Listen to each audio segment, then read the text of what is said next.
Hey everybody, this is the second video in this series where I'm introducing the document-based question, or DBQ. This is the second type of essay that features on the AP US History exam, the one that we are learning now after having learned the regular essay, or LEQ, long essay question.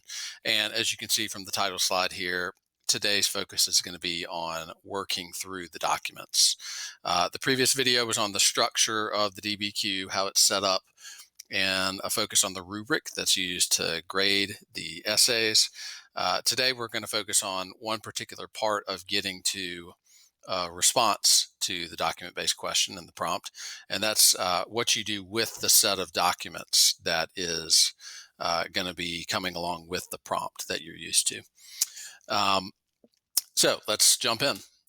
First of all, I want to emphasize that the pre-writing work that you do before starting to write the essay is critical to success on the DBQ. I would say that that's true for the LEQ as well, but even more so, twice as important for the DBQ. And in part, that's because the DBQ is just more complex than the LEQ. There are more pieces to it. With the addition of the documents, you have some additional information that you have to factor into your planning.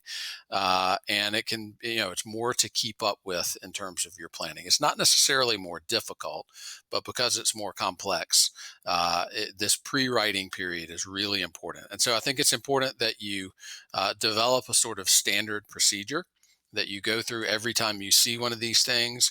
We've already worked on that with the LEQ, with the regular essay, and a lot of what you're going to see in terms of this procedure for the DBQ is going to be just building off of that. Okay.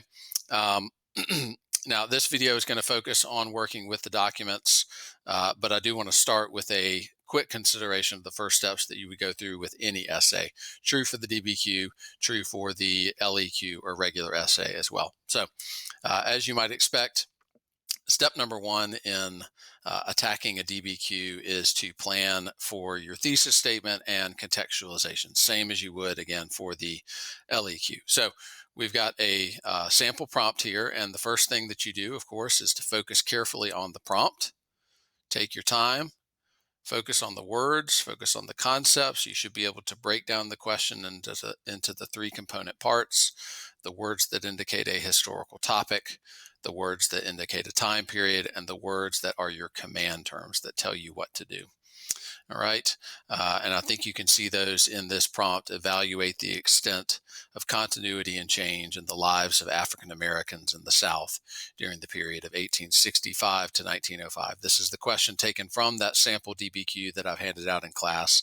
So if you have it, you might want to pause this video and pull out that DBQ so that you can look at the whole thing as we're going along here. Okay, so say you're trying to give just some preliminary thought to planning this, the thesis thought. Say you're to focus on continuity and this topic of African Americans in the period after the Civil War. You might, it might bring to mind some of the concepts that we've covered: slavery by another name in its many forms, including the Black Codes, sharecropping, discrimination, race-based discrimination, particularly by the Ku Klux Klan. So all of those would represent details that would go along with this idea of continuity of discrimination and this attempt to keep African Americans as subservient, free but not equal, right? Changes might include these on the right: the constitutional amendments that are going to guarantee constitutional rights, at least at the federal level, to African Americans, the Republican state governments formed in the South during the Reconstruction period that African Americans participate in, land ownership on a limited basis for some African Americans, and then educational opportunities, including schools run by groups like the Freedmen's Bureau and the Union League, and then what we call HBCUs now, or historically Black colleges and universities. A lot of them are going to start during this late 19th century and provide educational opportunities that slavery had denied. All right, so we've gotten a little orientation to the topic and the question here. Contextualization, I don't have anything on the slide here, but we usually talk about immediate background. And so something having to do with slavery, right, before 1865, and the transition toward freedom that comes in this period would be a natural place to go. Okay, so we're focused on the question. We've got a sense of what to do. I'll just pause here to say that this first step is equally important for the DBQ, and I would strongly urge you to do this. Work carefully with the question before you start working with the documents. Uh, Having a thesis in hand, or at least a thesis idea, even if it's not a full-fledged sentence, having a thesis in hand will greatly aid you in understanding the documents and knowing what to do with them. It's possible that the documents might lead you to revise or tweak your thesis statement to make it better. That's okay, no problem. But it makes a difference when you go to the documents to know what to look for, to know what you're trying to do with the documents. And this work to come up with a thesis statement or thesis idea is heading in that direction. Okay, so assuming you've done this, you've taken a few minutes and worked through the prompt to come up with a thesis and a contextualization idea. Let's look at what you need to do with the documents. And there are two basic steps. We're going to take them one at a time.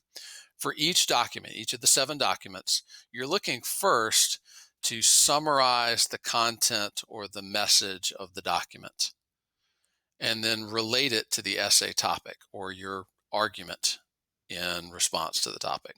Okay, so you're thinking here, how does this source, how does this document relate to the prompt? How does this source relate to the topic of the question that you've got to answer? All right. Um, so let's take a sample document. And I'm taking this from the sample DBQ that I handed out, where document 2 is titled The Laws of St. Landry Parish, Louisiana, 1865. You can look at that document in the DBQ that I gave you if you'd like. But the summary that I've come up with here is that these are laws that restricted the freedom of blacks in Louisiana, which shows continued discrimination based on race. So I've given a summary of the content and then how it relates to the essay topic, right? Summary in this first part, laws that restrict freedom, and then that idea of continuity of discrimination, which is fitting with the continuity referenced in the question. Okay, so pretty straightforward, right? It doesn't have to be too fancy, but I'm fitting this expectation of summarizing the document and relating it to the essay topic. All right. Another example, document 3 shows a graph of African American congressmen during the period 1865 and 1889. Here you see the summary. The graph shows an increase in black congressmen in the Reconstruction period, followed by a decline after Reconstruction, right? So Reconstruction brought change, but it did not last. All right, and again, that's summarizing the content of the document and then relating it to the essay topic. As you can see with both of these examples, this is something that you're usually going to be able to do in a sentence or two, and you do need to do it directly, okay?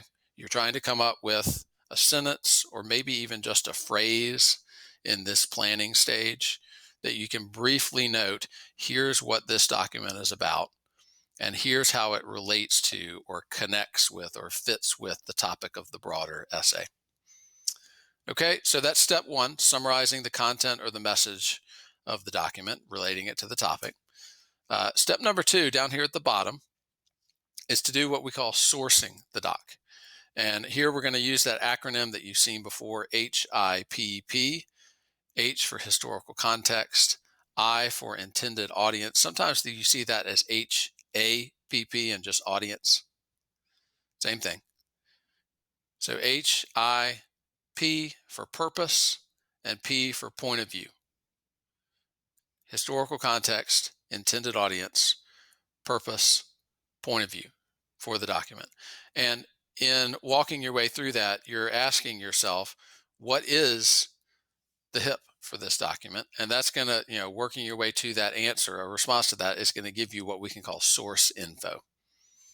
Okay, source info. And what you're trying to do with that source info is address this. How can you best use this document source info to answer the prompt? Now, for the DBQ, the reality is you're usually going to end up using just one of these 4. Okay, you don't necessarily have to do all 4 of them. You ought to give them at least brief consideration, right? But in terms of what you're going to write into your essay, it's usually going to be just one. Okay, so you want to be thinking here, what's the best one? If I'm trying to answer this prompt about change in continuity for African Americans, which of these 4 is going to work best for this document to help my answer? Okay, so let's look at a couple of samples again. We have document 2, back to that one, the laws of St. Landry Parish, Louisiana, 1865. And in sourcing this document, I might say that the historical context for this is the 13th Amendment, which ended slavery, and or the Black Codes, which is what this document is, that attempted to maintain slavery by another name. Okay, both of those are hitting on the same point, that there is uh, a, a continued effort, right? Slavery by another name, continued effort to restrict the freedom of African Americans despite the fact that slavery is ending. Okay, so you're using your knowledge of the document's context to basically say something additional about its importance or significance to the topic. Now, I've also put purpose down here. You'll see that it's the exact same phrasing as historical context. What I'm trying to suggest is that this is the same information, but you can also explain it or phrase it as the purpose of the document. Like, why are these laws created? What's their purpose? Well, their purpose is to maintain slavery by another name. Okay, they're not the only example. There are others like convict leasing that we talked about, and so there's this broader historical context for the document, right? But you could really go, that could fall in either category. All right, so that's one document. We've just sourced that document. We've come up with source info, and we've come up with a way to add to our understanding or our explanation of the topic. Okay. Now, document 1 is another one we can consider. Need to get my cursor out of the way here. This is document 1 is by Thaddeus Stevens, and it's a speech before the House of Representatives in December of 1865. So just walking our way through HIPP here. For historical context, we could again say the 13th Amendment is ending slavery. It's being ratified at the moment that this speech is given. But the 14th, which would guarantee the rights of freedmen, civil rights and citizenship, is not yet passed. And Stevens is basically going to be contending that Congress needs to do more to provide for freedmen. Okay, the intended audience is the House of Representatives, and that's significant because the House of Representatives is going to play a part in determining government policy for Reconstruction. So Stevens is addressing them because they have power, right? Purpose, like, why is this document created? What's it trying to do?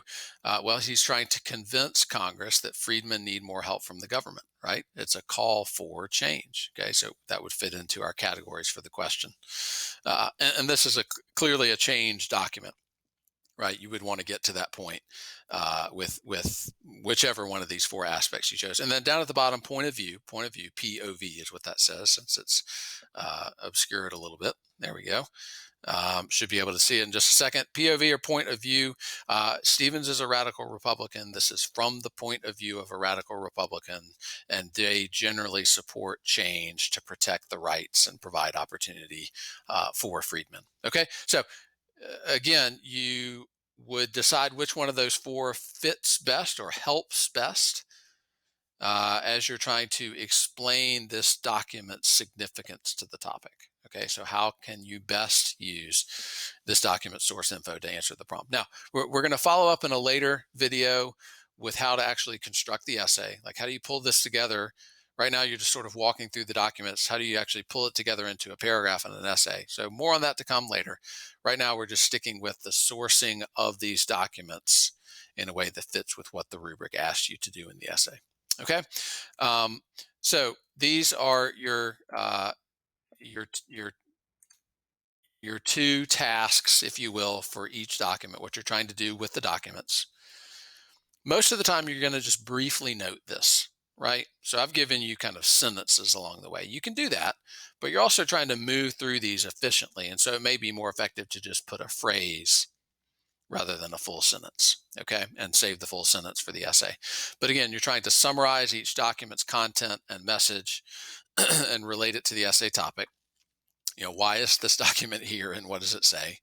And then you're trying to explain its significance by getting at one of those aspects of HIPP, the sourcing information. Now, I'll also mention that it can often be helpful to look at how the documents relate to each other. And the rubric does include that point for kind of extra analysis, complexity or nuance. A lot of times you'll find that the documents relate to each other. Either they have to do with the same topic or they present two alternate points of view on the same topic, like they disagree with each other, for example. Two differing opinions on the same matter. Okay. Or maybe you can relate the document to some piece of outside evidence that you can discuss in addition to discussing the document. Okay. So, fitting the document more clearly into the rest of the topic and saying something about its significance is one of the ways that you can move in the direction of that complexity that you want your essay to show. All right. So as you go through the documents, it might be helpful to pause the video here again and take some time to look at the rest of the sample DBQ that you have and see if you can do some of this sourcing and document summary, this document work that we're going to practice as we learn how to do the DBQ. All right, hope that's helpful.